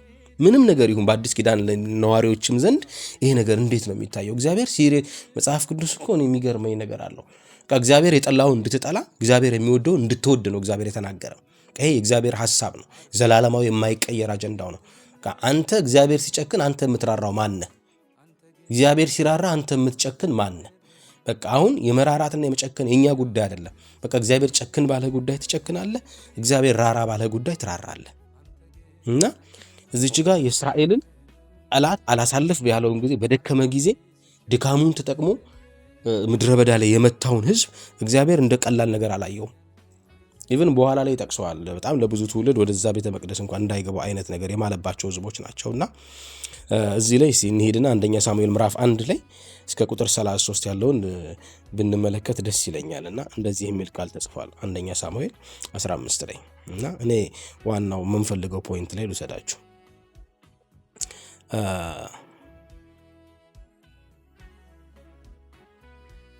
እንዲህ አንደኛ ሳሙኤል 15 ቁጥር 7 ጀምሮ ላንብበው እኔ። ሳኦልም አማሌቃውያንን ከኤውላጥ ጀምሮ በግብፅ ፊት እስካለችው እስከ ሱር ድረስ መታቸው። የአማሌቅንም ንጉሥ አጋግን በሕይወቱ ማረከው። እግዚአብሔር ቅድም ምንድን ያለው ካስታውሳችሁ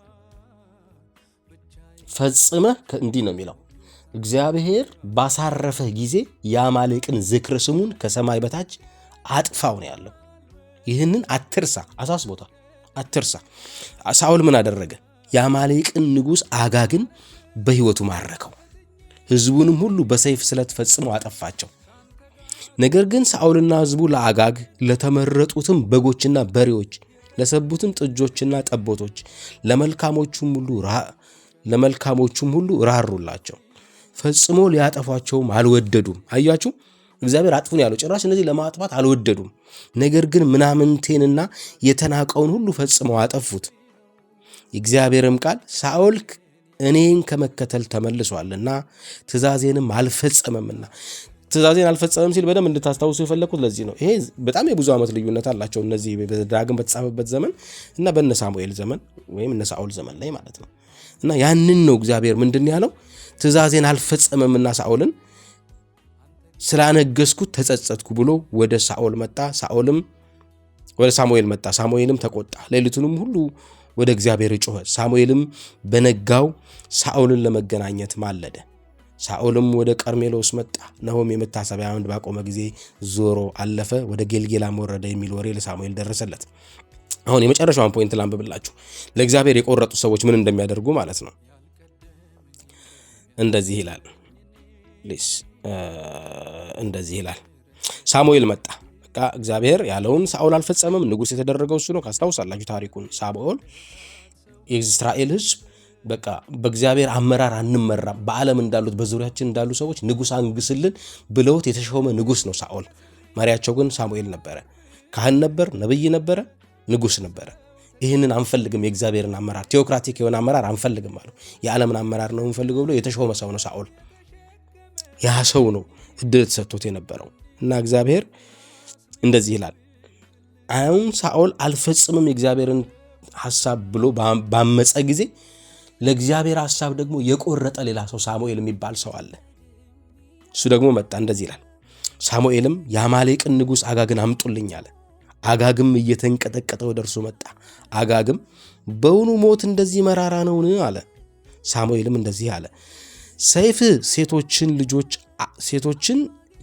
ልጆች አልባ እንዳደረጋቸው እንዲሁ እናትህ በሴቶች መካከል ልጅ አልባ ትሆናለች አለ። ሳሙኤል ነው የሚለው። ለማ ለአጋግ የአማሌቅ ንጉሥ ነው። ሳኦል ነው ማርኮ ያመጣው። አጥፋ ተብሎ ግን ማርኮ አምጥቶት ያለው ሰው ነው። ሳሙኤልም አጋግን በእግዚአብሔር ፊት በጌልጌላ ቆራረጠው ይላል። አያችሁ፣ ለእግዚአብሔር ሕዝብ የጨከነ ሰው። እኔ አሁን በሞቱ ተባብረሃል እያልኩኝ አይደለም። እግዚአብሔር ካለ ግን እግዚአብሔር አለ ነው። ምንም ይሁን አንተ ከእግዚአብሔር በላይ ልታሰብ ልታውቅ አትችልም። ላውቅ አልችልም። ስለዚህ መልካሙን ከክፉ የምለይበት ነገር እግዚአብሔር ሰጥቶኛል። መንፈስ የእግዚአብሔር መንፈስ ራሱ ምስክር ነው። አንደኛ ቃሉ ለኛ ምስክር ነው። አማሌቅን ከምድር ነው ዝክሩን አጥፋን ያለው፣ አንዲት ነገር ርዝራጅ እስካይኖረው ያለውን ሁሉን አጥፋ ያለው። ሳኦል ግን ሌላ ስፍራ ላይ እንደውም ለምርኮ ሳስቶ ይላል። ስለዚህ ሳኦል በእግዚአብሔር ነገር አልጨከነም። ሳሙኤል ግን በእግዚአብሔር ነገር የጨከነ ሰው ነው። የእግዚአብሔር ቃል ትንቢት አለው በዘዳግም መጽሐፍ ላይ የተነገረ አጥፉ ተብሎ። እዚህ ሳሙኤል መጽሐፍ የነገስታት መጽሐፍ ላይ ስትመጡ ደግሞ ሳሙኤል ያንን ነገር ሲፈጽመው ታያላችሁ። ማን ለእግዚአብሔር ታመነ? ሳሙኤል። ሳኦል እግዚአብሔር ባለው ነገር አልታመነም ነበር። ስለዚህ እኛስ እግዚአብሔር ባለ ነገር ምን ያህል ታማኝ ነን? እኛ ከእግዚአብሔር በላይ የምንራራለን፣ የምንሳሳንን። ስለዚህ እግዚአብሔር ላለን ነገር ምን ያህል ታማኝ መሆን እንዳለብን ይህ ክፍል በደንብ አድርጎ አስተምሮኛልና ከእግዚአብሔር በላይ አንራራም፣ ከእግዚአብሔር በላይ አንሳሳም ለሰው። ስለዚህ እግዚአብሔር አዋቂ ነው። በእግዚአብሔር አዋቂነት ላይ አንደራደርም። ስለዚህ እግዚአብሔር ላለን በቃሉ እግዚአብሔር መጥቷል። ላለን ለቃሉ መታመን አለብን። እግዚአብሔር ለምን አለ ላይገባኝ ይችላል። መጽሐፍ ቅዱስ እንደዚህ ይላል አይደለ? የተገለጠው ለእናንተ ነው፣ ሚስጥሩ ግን ለእግዚአብሔር ነው ይላል። አልበራልንም፣ ለእግዚአብሔር እንተዋለን። የተገለጠውን ግን ለእግዚአብሔርን ለመታዘዝ አትሊስት በቃ ልባችንን ለእግዚአብሔር እንሰጣለን በገባን ነገር ላይ ማለት ነው። እና እግዚአብሔርን ነገር ላይ በጣም የቆረጠ አቋም ሊኖረን ይገባል። እግዚአብሔርን ያለንን ለማድረግ፣ እግዚአብሔር ያላለንን ላለማድረግ ማለት ነው። ስለዚህ እግዚአብሔር ነገር መቁረጥ ያስፈልጋል የሚል ነገር አግኝቻለሁ ከዚህ ክፍል። ተባረኩልኝ። ሌላ ሰው መቀጠል ትችላላችሁ።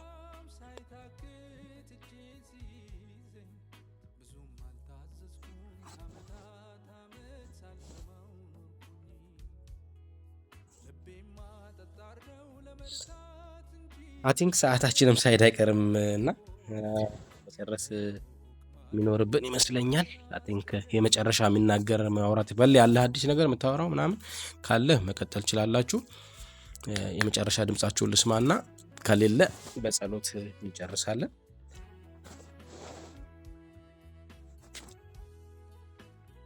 እኔ የለኝም። በጣም አሪፍ። በሌ ዝግጁ ነኝ። መቻል ቦታ ለመጸለይ ያለህበት ጸልይልናለህ? እሺ ተባረክ። አሜን። እሺ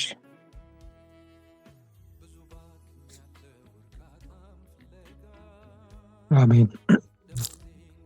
እግዚአብሔር አባት ሆይ እናመሰግንሃለን አሜን።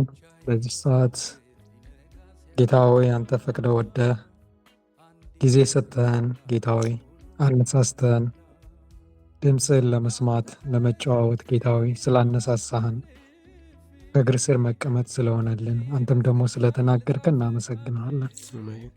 እግዚአብሔር አባት ሆይ አንተ ካልፈቀድክ አንተ ካልጠራው በስተቀር ጌታ ሆይ ማንም ወደ አንተ የሚመጣ የለምና ጌታ ሆይ ይህን ክብር ስለሰጠህን ደግሞ እናመሰግናለን። እግዚአብሔር አባት ሆይ እኛ ከሌሎች ተሽለን ሳይሆን ጌታ ሆይ አንተ ራርተህልን ቸርነት በስቶልን ጌታ ሆይ ወደዚህ ወደ ከፍታ ጌታ ሆይ ማረፍ ወዳለበት ህይወት ስለጠራህን እናመሰግንሃለን። እግዚአብሔር አባት ሆይ ይህን ደግሞ ቃልህን ከብዙሃኖች እናቅልን ከሚሉ ጌታ ሆይ የተደበቀውን ጌታ ሆይ ለእኛ ለታናናሾቹ ለከፈትክልን ስላሳየህን እናመሰግናለን። እግዚአብሔር አባት ሆይ ተባረክ። ክብር ሁሉ ለአንተ ይሁን። እግዚአብሔር አባት ሆይ ለሁሉ ነገር እናመሰግንሃለን። ጌታ ሆይ እየረዳህን ስለሆነ እያገዝከን ስለሆነ በህይወታችን ጣልቃ እየገባህ ጌታ ሆይ እያስተካከልከን ስለሆነ እየቀረጽከን ስለሆነ ጌታ ሆይ ከትናንት ዛሬ እየተሻልን ስለሆን ጌታ ሆይ በአንተ ፊት ጌታ ሆይ ሞገስ እያገኘን ስለሆን እናመሰግንሃለን። ጌታ ሆይ ስለሁሉ ነገር ተባረክ።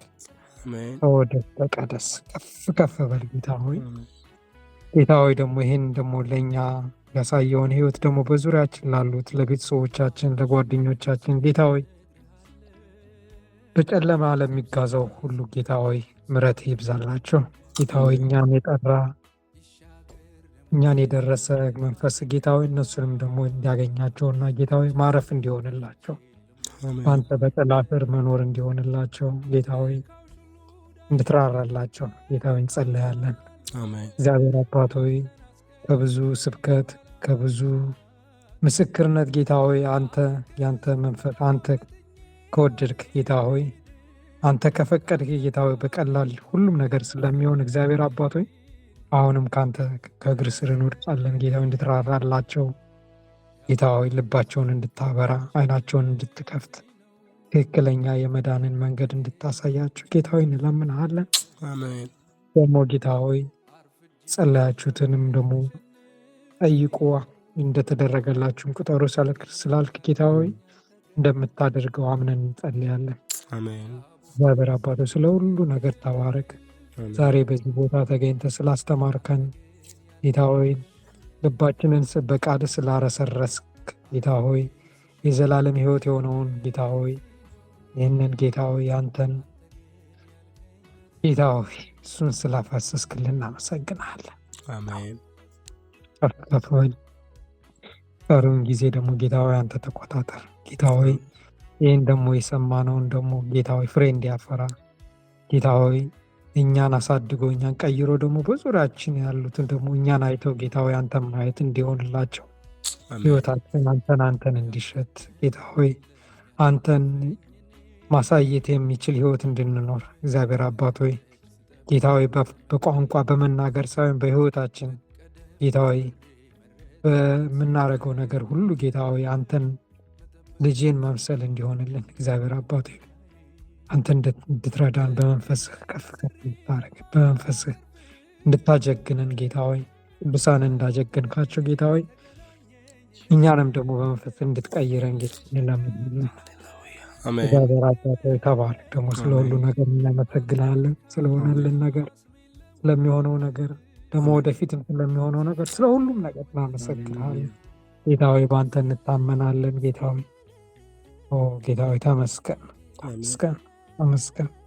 ክብር ሁሉ ለአንተ ይሁን ጌታ ሆይ፣ ክብር ሁሉ ለአንተ ይሁን። ደግሞ ጌታ ሆይ ይህንን የጀመርነውን ነገር ደግሞ ጌታ ሆይ የምንሰንፈውን ጌታ ሆይ በመንፈስ እያነቃቃህ ጌታ ሆይ የተለያየ ነገር ጌታ ሆይ የተለያየ በምድራዊ የሆነ ነገር ሁሉ ከዚህ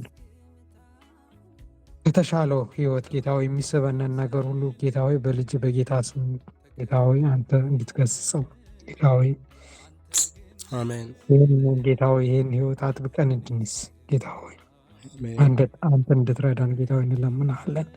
እኛ ደካሞች ነን ጌታ ሆይ፣ አንተ ግን ደግሞ መንፈስ በእኛ ውስጥ ከሆነ ደግሞ ጌታ ሆይ እንጠነክራለንና ጌታ ሆይ በመንፈስ እግዚአብሔር አባት ሆይ አሜን እሱ መንፈስ ከሁሌም በላይ ደግሞ ያስፈልገናል። ጌታ ሆይ በመንፈስ ሙላን፣ ተቆጣጠር እግዚአብሔር አባት ሆይ። ጌታ ሆይ ተባል ደግሞ ስለ ሁሉ ነገር እናመሰግናለን። ክብር ሁሉ ለአንተ ይሁን ጌታ ሆይ። ደግሞ የሳምንት ሰው አድርገህን ደግሞ ጌታ ሆይ ቃልህን ደግሞ ለመጫወት ያብቃን። ዛሬውን ጊዜ ሁሉ አንተ ተቆጣጠር ጌታ ሆይ። በምትወደው ልጅ በጌታችን በኢየሱስ ክርስቶስ ጸለይን፣ አንተም ሰማህን። አሜን። ሃሌሉያ። ተባረክ በልዬ፣ እግዚአብሔር ይባርክህ። ሁላችሁም ተባረኩ። በዚህ ስለመጣችሁ እግዚአብሔር ይባርካችሁ። ምናልባት ነገ ከቻላችሁ ቅዳሜ 9 ሰዓት ጠዋት ጀምሮ ቸርች የጾም ጸሎት መዝጊያ ፕሮግራም አለ ከፕሬየር ቲም። ይሄ ማስታወቂያ እንዲተላለፍ ተብሏል። ቢቻለን በጣም ጌታ ይባርከናል በዛ ብንገኝ። ምሳ ደግሞ እዛው ተዘጋጅቷል። ከጾም ጸሎት በኋላ በዛው ምሳ በልተን ህብረት እናደርጋለን ማለት ነው። ተባረኩልኝ። ሰላም ማለት ትችላላችሁ የምትችሉ ሰዎች፣ ካለዚያ ጨርሰናል ማለት ነው። አሜን። ተባረኩ ወንድሞች። አሜን። ደህና ደርልን እንግዲህ። ተባረክ። አሜን። ደህና ደሩ።